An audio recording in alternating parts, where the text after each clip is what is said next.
Please. Hello students, now we are going to the concept human evolution. We have started the concept of human evolution. What is the human evolution? Human आता आपल्याला human being evolution कसं झालेलं आहे exactly कशापासून human तयार झालेलं आहे, man तयार झाला आहे हे आपण आता बघू.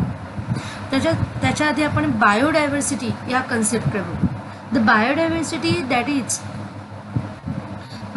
is known today has been said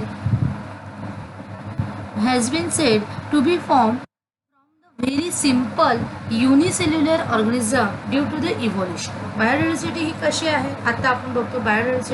diversity म्हणजे विविधता.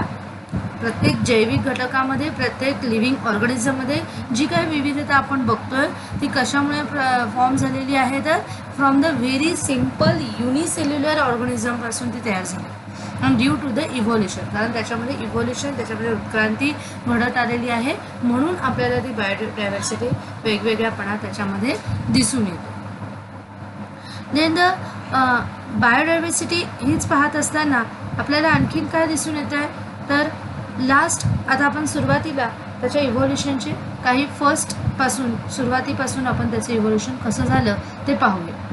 The last dinosaur disappeared 7 crores years ago. सर्वात पहिले सुरुवात आपण कोणत्या घटनेपासून करणार आहोत तर डायनोसॉर जेव्हा आपण असं म्हणतोय डायनोसॉर जेव्हा डिसअपियर झाले तेव्हाच ह्युमन बिंगचं काही इव्होल्युशन होताना आपल्याला दिसून येतं. मग लास्ट डायनोसॉर कधी डिसअपियर झाले तर 7 crores years ago पासून.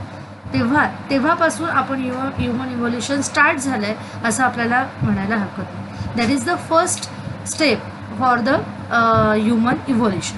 मग लास्ट डायनोसॉर कधी डिसअपियर झाले ते डायनोसॉरसुद्धा डिसअपियर कसे झाले मग सुरुवातीलाच बघितलं की जसं एक उल्कापात त्यावेळेस झालेला होता अवकाशामध्ये आणि त्याच्यामुळे खूप सारे असे डस्टचे आपल्याला क्लाउड्स तिथे तयार झाले की जेणेकरून सनलाईट कुठेही अर्थवर येऊ शकत नव्हती.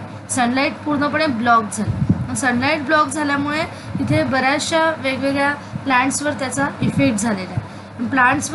प्लांट्सला जे मग खाणारे होते हर्बिवरस त्यांच्यावर त्याचा इफेक्ट झाला.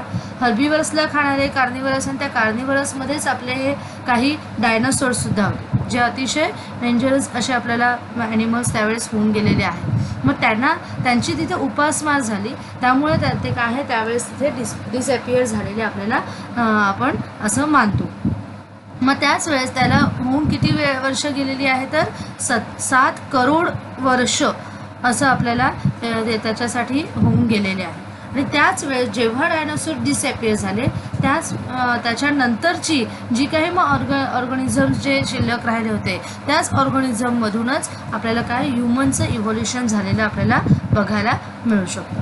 मग त्यानंतर काय झालेलं आहे last dinosaur disappeared 7 crores years ago आणि त्यानंतर monkey like animals are said to be evolve. आणि त्यानंतरच एक मंकी लाईक ॲनिमल तिथे काय इव्हॉल्व झालेला आहे who were more or less similar to the modern lemurs. आत्ताचे जे लेम्यूर्स आहेत त्यांच्यासारखा थोडा कमी जास्त प्रमाणात थोडासा त्यांच्यासारखा दिसत आहे. त्या लेम्यूरसारखा आपल्याला खाली दिसतच आहे.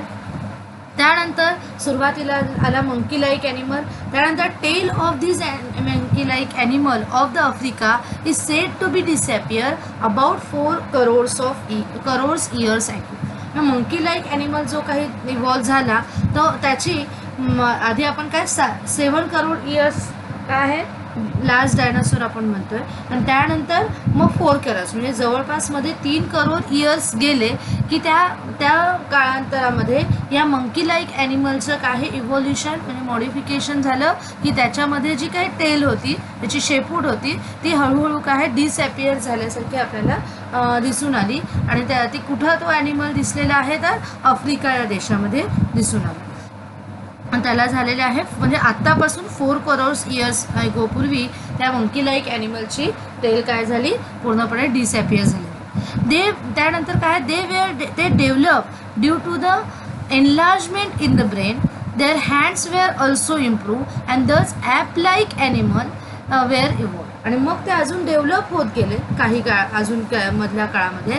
त्यांच्या ब्रेनमध्ये एन्व्हायरमेंट झाली, डेव्हलपमेंट झाली, इम्प्रूव्हमेंट झाली, त्यांचे हँडसुद्धा इम्प्रूव्ह झाले, आणखीन असे इम्प्रूव्ह झाले. त्यानंतर ॲप लाईक, त्या मंकी लाईक ॲनिमल्सचं ॲप लाईक ॲनिमल, ॲपसारख्या ॲनिमल्समध्ये त्याचं काही इव्होल्युशन आपल्याला होताना दिसून येतं. त्यानंतर बघा तोच app like animal, remaining ape-like animal stayed in the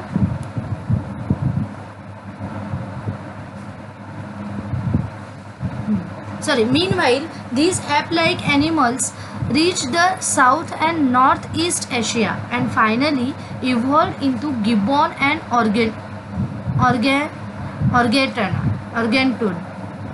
बघा मीनवाईल काय झालं, त्याच काळामध्ये जेव्हा तो ॲपलाईक ॲनिमल आला त्याच काळामध्ये reach the south and north east Asia, हे जे आहे आशियाचे दोन साऊथ आणि नॉर्थ ईस्ट जो एरिया होता त्यामध्ये हे ॲपलाईक ॲनिमल रीच म्हणजे तिथपर्यंत सगळे ते पसरला गेले, तिथपर्यंत गेले भटकंती करत असतानाच. And finally evolved into the gibbon सारखे त्यांच्यासारखून झाले आणि ऑरँगुटॅन सारखे काही ॲनिमल्स त्यावेळेस त्यांच्यातून काय आहे इव्हॉल्व्ह झालेले आपल्याला दिसून येतात.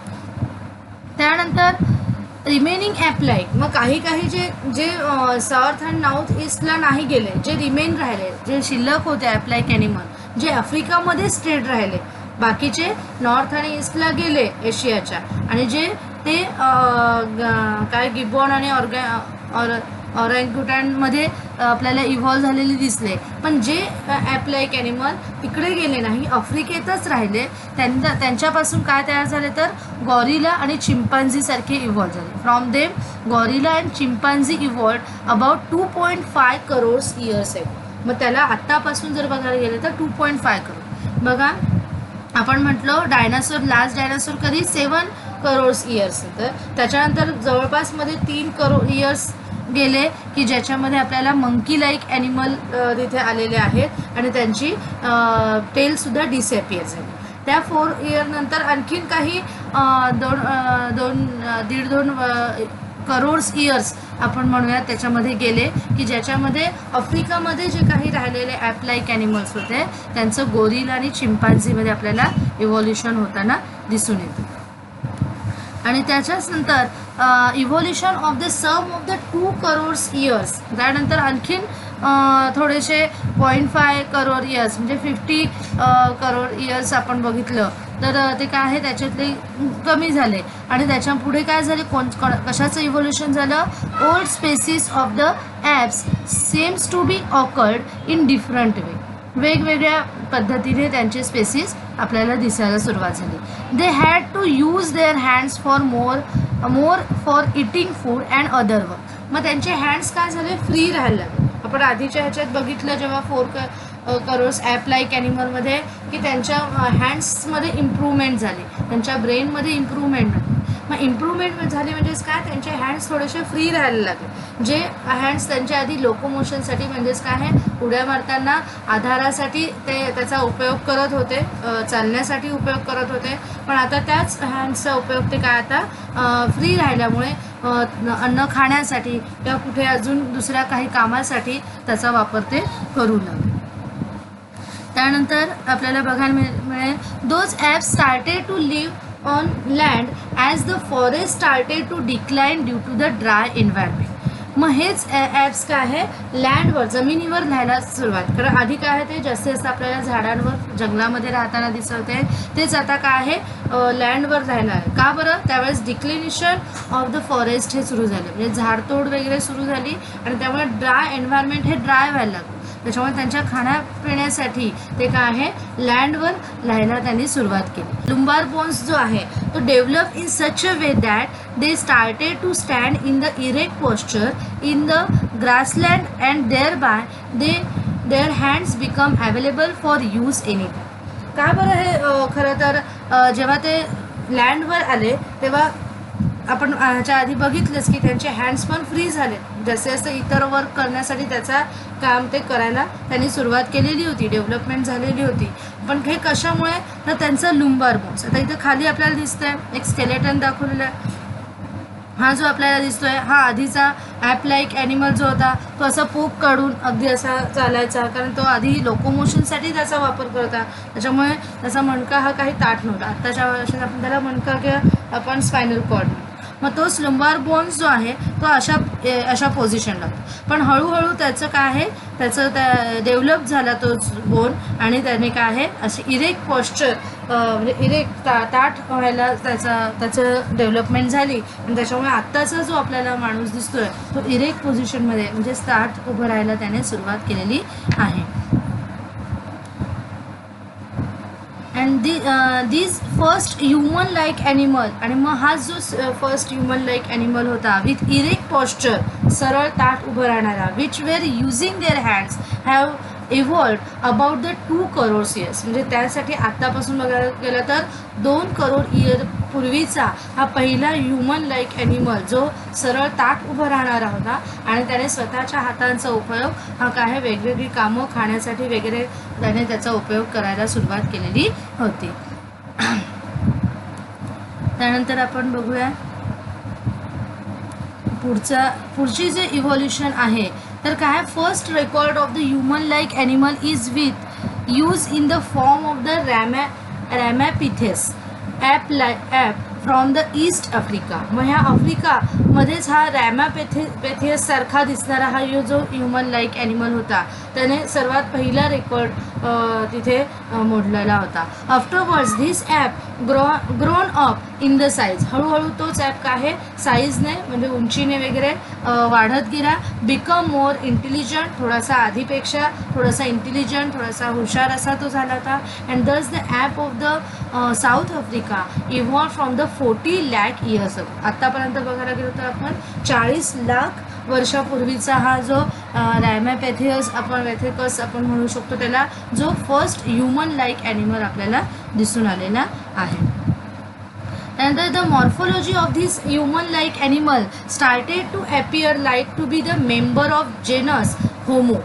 आणि मॉर्फोलॉजी म्हणजे वरवर जो आपल्याला त्याचं फिजिकल स्ट्रक्चर दिसून येतं आहे तर त्या ह्युमन लाईक ॲनिमलचं ते कोणासारखं दिसायला सुरुवात झालं, तर जेनस होमो जो आपला जेनस आहे, ह्युमन बिंगचं काय आहे होमो सॅपियन्स हे आपलं हा आपला मुख्य गट आहे. तर त्या होमो या जेनससारखा त्याचं मॉर्फोलॉजिकल स्ट्रक्चर हे दिसायला सुरुवात झाली. पण त्याच्यासाठी जर आपण बघायला गेलो तर 20 lakhs years, आत्तापासून 20 lakhs म्हणजे 40 lakh नंतर 20 म्हणजे मध्ये 20 lakhs years गेल्या की जो ह्युमन लाईक ॲनिमल्स आपल्याला रॅमॅपिथेकस सारखा मिळाला होता, पण त्याच्यामध्ये अजून जेनस होमोसारखं ॲपियर होण्यासाठी मध्ये पुन्हा 20 lakhs years ॲगो उलटलेले आहे. दस द स्किल्ड ह्युमन डेव्हलप, आणि त्यावेळेस त्या 20 lakhs नंतर काय झालं आपल्याला दिसतं स्किल्ड ह्युमन डेव्हलप. आपल्याला त्याच्यामध्ये स्किल म्हणजे काही कौशल्यपूर्ण असा ह्युमन बिंग तिथे आपल्याला थोडासा दिसायला सुरुवात झाली.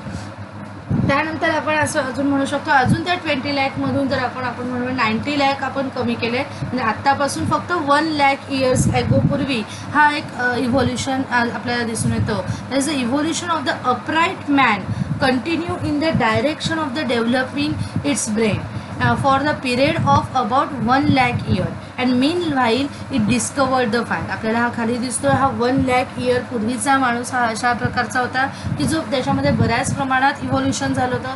हळूहळू जसं आपण बघितलं तर की त्याच्या हँड्समध्ये डेव्हलपमेंट झालं, ब्रेनमध्ये डेव्हलपमेंट झालं, आणि त्याच ब्रेनचा त्याने खूप उपयोग करण्याचा पुढे प्रयत्न केला. आणि त्यावेळेस 1 lakh year पूर्वी खरं तर त्याने ह्या असंच दगडांवर दगडं घासून तिथे काय फायर म्हणजे आगीचा शोध लावलेला आपल्याला दिसून येतो. आपण इतिहासामध्ये सुद्धा हिस्ट्रीमध्ये सुद्धा हे शिकलेलो आहोत. ब्रेन ऑफ द 50,000, आणखी आता त्याच्या पुढे अजून 50,000 वर्ष गेली, पण त्यावेळेसचा ब्रेनचा जो ह्युमन बिंगचा ब्रेन होता, brain of the 50,000 years old man had been sufficiently evolved to extent that it could be considered as the member of class wise man. There is a Homo sapiens. आत्ताचा जो आपला गट आहे ह्युमन बिंगचा होमोसॅपियन्स सारखा तो अतिशय व्यवस्थित त्या प्रकारे दिसायला तो त्यावेळेस लागलेला होता. त्यानंतर Neanderthal man can be considered as the first example of the wise man. तर होमोसॅपियनचा सर्वात पहिला एक्झाम्पल हा काय आहे, नेंदरथल मॅन आहे, जो आपल्याला ह्या प्रकारे दिसतो इथे. And the Cro Magnon man evolved about 50,000 years ago and afterwards these evolution had been faster than the earlier. पण आधी जो काही स्लो गोईंग प्रोसेस ही मध्ये अगदी आपण बघितलं तेवढे 20 करोड्स इयर्स 2 करोड्स इयर्स हे आपल्याला त्याच्यामध्ये इव्होल्युशन होण्यासाठी लागणारा जो पिरियड होता तो आता थोडासा जलद गतीने पुढे झाला. इथे करोड इयर्स लागले नाही तर इथे थोडे आता हळूहळू फास्ट ही प्रोसेस आपल्याला पुढे दिसणार आहे. म्हणजे जनरेशनमध्ये फर्स्ट इव्होल्युशनमध्ये आपल्याला फास्ट इव्होल्युशन होताना दिसेल. त्यानंतर मग 10,000 म्हणजे मध्ये फक्त 40,000 त्याला करोड इयर्सचा नाही आहे तर इथं 10,000 फक्त मध्ये 40,000 इयर्समध्ये गेले. त्या आगीचा शोध लागल्यानंतर जवळपास आपण म्हणू शकतो अजून काही 40,000 इयर्स ॲगो गेले आणि तेव्हा अबाउट द 10,000 इयर्स ॲगो आत्तापासून 10,000 years wise man started to practise the agriculture. आणि मग तोच हुशार माणूस त्याने काय केलं, ॲग्रिकल्चर म्हणजे शेती करण्याचा प्रयत्न केला, शेती करायला सुरुवात केली. It started to rear the cattle herbs and the establish the cities. कारण त्यावेळेस आपण बघायला गेलो तर हळूहळू डिक्लिनेशन ऑफ फॉरेस्ट म्हणजे हळूहळू कुठेतरी झाडतोड वगैरे व्हायला सुरुवात झाली. मग त्याला स्वतःच्या अन्नासाठी स्वतःच्या पोषणासाठी काय आहे स्वतःच त्याला काय आहे तिथे शेती करणं त्यावेळेस भाग झालेलं होतं आणि त्यावेळेस त्याने शेती करायला सुरुवात केली. It started to rear the cattle herbs. त्याचप्रमाणे त्याने गुरांचा सुद्धा तिथं उपयोग केला. गुरांचा काय काय मदत घेता येईल ज्यांची ते कशा प्रकारे आपल्याला उपयोगी होतील हे त्याच्या विचारात त्याचा विचार केला आणि त्यांचासुद्धा तिथं काय आहे त्याने उपयोग करून घेतला. त्यानंतर काय आहे पिक्चरला बघितलं होतं की कल्चरल डेव्हलपमेंट जी झालेली आहे ती आपल्याला जवळपास आत्तापासून 5,000 इयर्स ॲगोपूर्वी त्याने आर्ट ऑफ रायटिंगची सुद्धा प्रॅक्टिस केली. म्हणजे हळूहळू काही ना काहीतरी चित्रस्वरूपात आपलं म्हणणं सांगण्याचा त्याने प्रयत्न केला. तिथंच हिस्ट्री ही आपल्याला स्टार्ट झालेली दिसून येते. तर त्याच्या पुढचा आपण भाग बघूया. मग तिथंच काय आहे modern sciences emerge about the 400 years ago. मग त्याच्यानंतर आत्तापासून बघायला गेलो तर इयर्स ॲगो पूर्वी हे मॉडर्न सायन्सेस असेच इमर्ज झाले, सगळे पसरल्या गेले, वेगवेगळे शोध लागल्या गेले आणि मोठमोठ्या इंडस्ट्रीजचं काय आहे तिथे इव्होल्युशन आपल्याला झालेलं दिसून येतं. इंडस्ट्रियल सोसायटी एक तिथे एस्टॅब्लिश झाली about the 200 years ago. And now we have reached at this stage and still we are searching the details of the roots of the human ancestry. आणि मग हळूहळू हे सगळं आपल्याला दिसतं आत्ताचं आहे. सगळीकडे मोठमोठ्या कंपन्यांनी मोठमोठ्या आपण आता आपल्या सगळ्या सोयीसुविधा आपल्याला घरातल्या घरात मिळत आहेत. का बरं तर इंडस्ट्रीयलचा शोध लागलेला आहे, मॉडर्न सायन्सेसने इमर्ज झालं आहे आणि ह्या सगळ्यामुळे आत्ता आपण अशा स्टेजला आहोत की आपल्याला सगळं काही मिळतं आहे आणि आपण सगळं काही समजू शकतो, एवढं ब्रेन आपलं डेव्हलप झालेलं आहे. पण तरीसुद्धा आपलं काय आहे आपण अजूनही स्टील वी आर सर्चिंग, अजूनही आपण त्याचा शोध घेतो आहे. कशाचा? The details of the roots of the human ancestry. अजून ह्युमन ॲन्सेस्ट्री म्हणजे आपले पूर्वज जे आहे त्यांचं मूळ कुठं लपल्या गेलेलं आहे, ते कसं आहे ह्याचा आपण शोध घ्यायचा अजूनही प्रयत्न करत आहोत. अशा प्रकारे आपण पूर्ण ह्युमन इव्होल्युशन हे बघितलेलं आहे. सगळ्यांनी आपल्याला ह्या प्रत्येक जे 7 करोड इयर्स 4 करोड इयर्स या प्रकारे आपल्या नोट्स लिहून घ्यायच्या आहेत आणि त्याप्रकारे ह्या ह्युमन इव्होल्युशनची काय आहे एक शॉर्ट नोट तयार करायची आहे की जे आपल्याला परीक्षेला विचारलं जाऊ शकते. प्रत्येक पॉईंट असे जर तुम्ही लिहित गेला तर तुम्हाला ह्याचा अभ्यास करायला सोपं जाणार आहे. ओके, आता इथेच आपला हा lesson number 1 that is the heredity and evolution हा आपला इथे कंप्लीट होतो आहे. प्रत्येकाने मी जे काही व्हिडिओज ह्याचे पाठवले आहेत त्याचे सारखं त्याचं ऐकायचं आहे, त्याचे नोट्स काढायचा प्रयत्न करायचा आहे आणि मग आपल्याला ह्याचं एक्सरसाइज जी आहे ती कंप्लीट करायची आहे. काही डाऊट्स असतील तर नक्कीच तुम्ही मला विचारायचे आहेत. अशा प्रकारे आपला हा लेसन इथे कंप्लीट